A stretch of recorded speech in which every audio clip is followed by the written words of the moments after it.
Good evening, this is Akashvani Kohima, reading you the evening bulletin. I am Matsina. The headlines.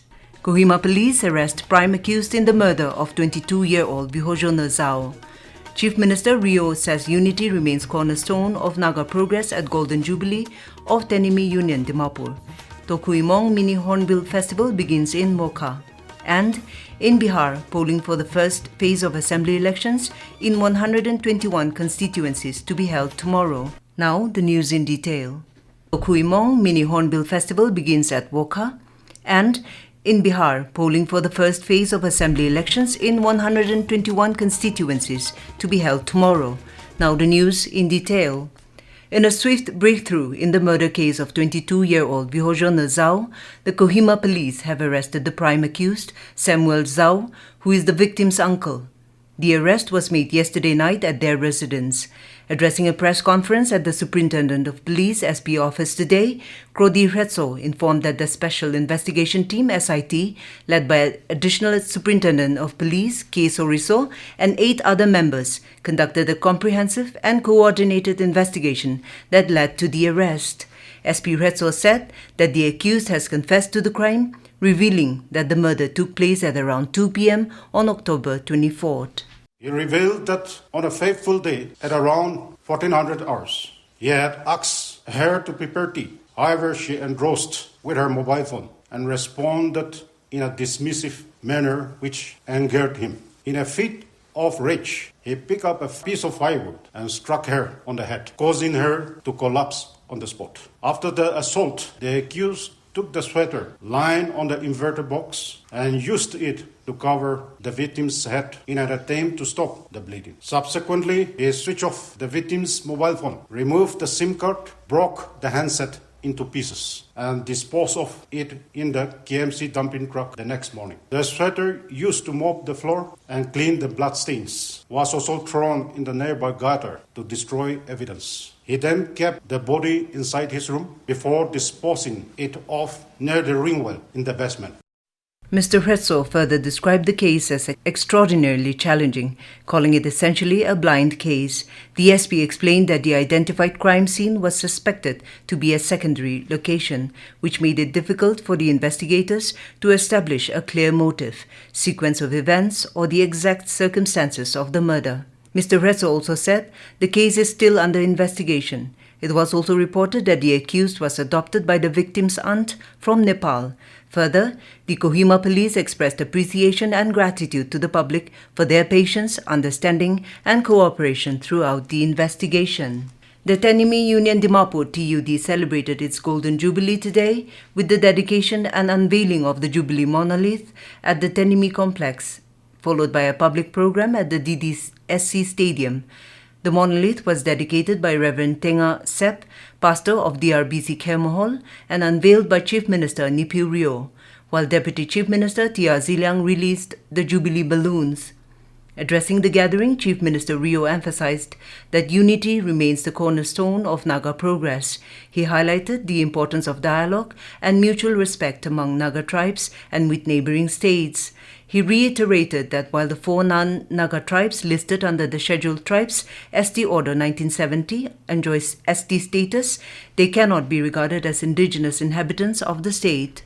These tribal people of that 4, they're in almost all the states in the Northeast. That's why unless they certify, they do enumeration, there is chance of migration and issue of wrong certificates. And if it comes to the attention of the government, it will become a big issue. So I want our people to know that we should help one another and we should take care of our village jurisdiction.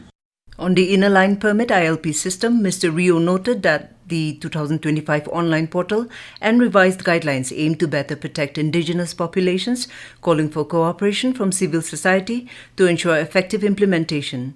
Deputy Chief Minister Ziliang highlighted the shared ancestry and cultural ties that unite the Tenyimi community. He said the formation of TUD in 1975 has been instrumental in promoting inter-tribal harmony and peaceful coexistence, urging all Tenyimi tribes to renew their commitment to unity and collective progress. The Tokhü Emong Mini Hornbill Festival was inaugurated today at public ground Wokha with MLA and Chairman SDP DB Bhandari Achumbamo Kikon as the special guest.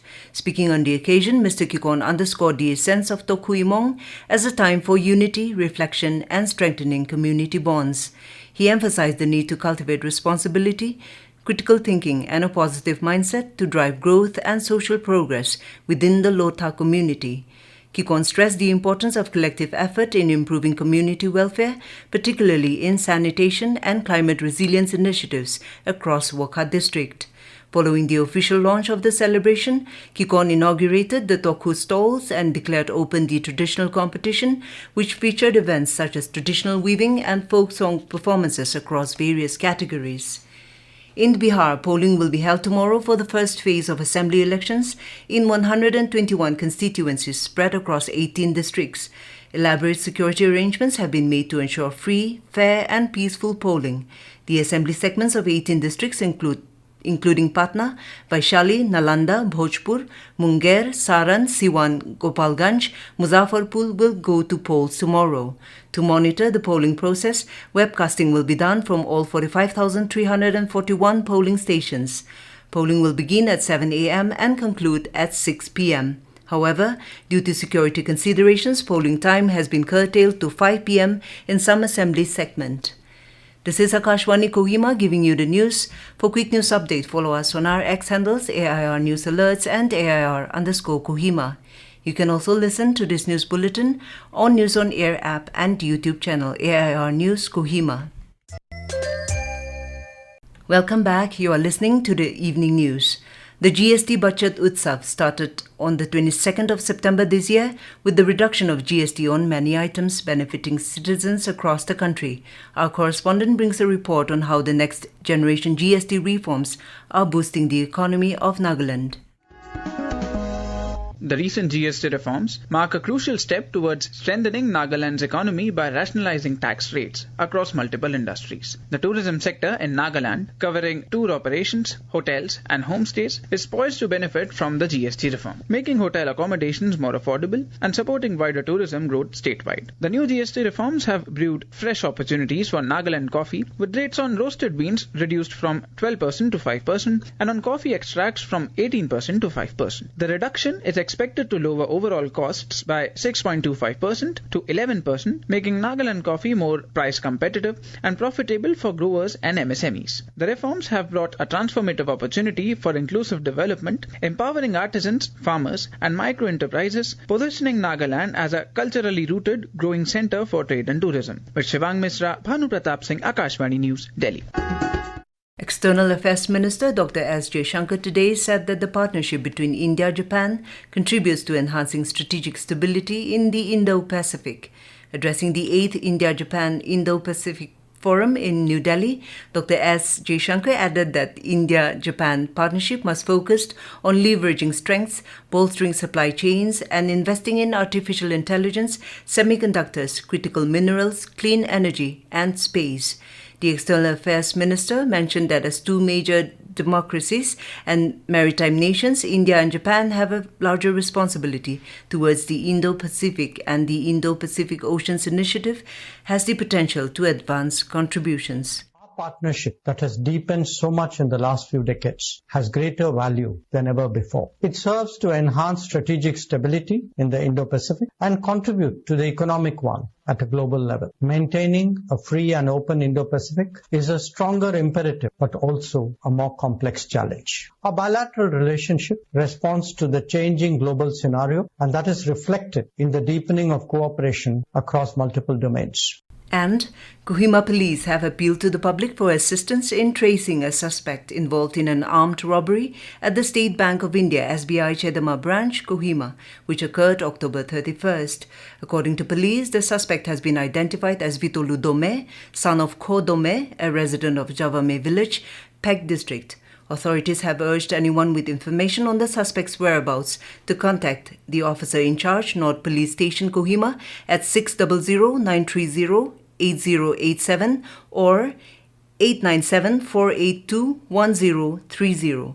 Police assured that all information provided will be treated with the strictest confidentiality. To end the news, the headlines again. Kohima Police arrest prime accused in the murder of 22-year-old Vihozhonu Zao. Chief Minister Rio says unity remains cornerstone of Naga progress at Golden Jubilee of Tenyimi Union Dimapur. Tokhü Emong Mini Hornbill Festival begins in Wokha. And in Bihar, polling for the first phase of assembly elections in 121 constituencies to be held tomorrow. That is all we have in this evening news bulletin. We'll be back with the morning English news at 7:30 tomorrow. Have a good night.